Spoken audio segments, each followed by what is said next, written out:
Hello, ladies and gents, boys and girls, people of all ages, sexualities, and identities, and welcome back to another Sarah Jane Adventures review. And today's Sarah Jane Adventures review is none other than Prisoner of the Judoon. Mo po po to cho. That's my impression of a Judoon. So let's get into the story.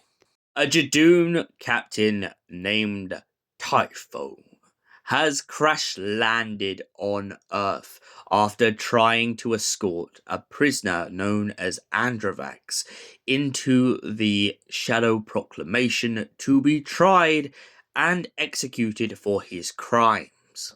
However, Androvax attacked him midway through flight and caused the entire ship to come crashing down on Earth. Sarah Jane Smith gets an alert from Mr. Smith and manages to track down exactly where the Judoon has landed. She does this especially after Mr. Smith points out that the Judoon have no jurisdiction on Earth and therefore should not be seen. If they do, it could cause a massive galactic incident, and with a prisoner on the loose, it doesn't make things any better. Sarah Jane and the team manage to escort Typho, but essentially, Sarah wanders off in hopes of finding out exactly who the prisoner is. When she gets to a hall, she finds a little girl who says that her mummy was taken away by a mean man. This little girl then says she hasn't seen this mean man ever since. So Sarah goes to investigate further in the hall. She finds a woman in a closet who seems to have been hypnotized by something or other, and then Sarah comes across Androvax. Androvax leaves the little girl's body and takes over Sarah's body, in hopes of escaping the Judoon and essentially going off back to Bannerman Road. Once at Bannerman Road, and when Sarah begins to act very strange, she asks Mr. Smith where she can find a bunch of nanobots.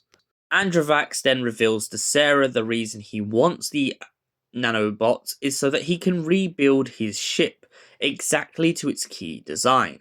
Previously that day, Sarah had gone to this institute, and that is how he found it in her mind.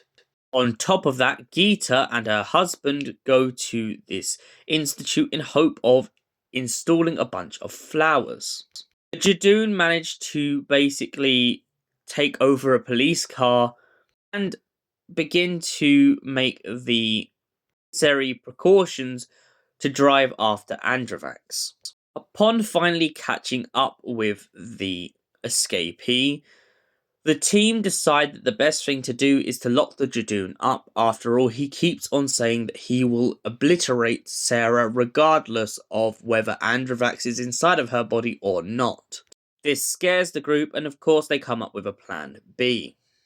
They lock the Judoon inside of one of the labs inside of the facility, and the Judoon, sadly for them, manages to call for backup.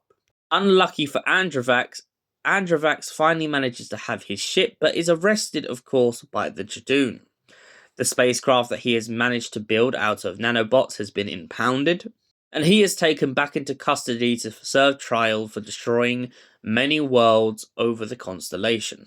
After the Judoon have gone and also issued the team, funnily enough, with a kind of impound saying that they can't come off planet for a very long time, they eventually manage to essentially watch Androvax go, and Geeta and her husband are traumatized by a bunch of walking rhinos. Sarah then explains to the group back in her garden the fact that she actually feels sorry for Androvax. After he got inside of her body and her mind, she could see the pain and torture behind his past. She saw what happened to his world, and most importantly, she saw what kind of turned him the way he was. However, she's glad that he wasn't allowed to stay on Earth, especially after the way he is. He has destroyed so many planets and so many galaxies. He's no longer the peaceful alien from his home planet. Instead, he is a hostile murderer with no conscience. So, Prisoner of the Judoon. What do I give it out of 10? I give it a solid 9 out of 10. Thank you for watching, and we'll see you in the next Sarah Jane Adventures review. Until then, goodbye, stay beautiful, and have an incredible night, you beautiful people.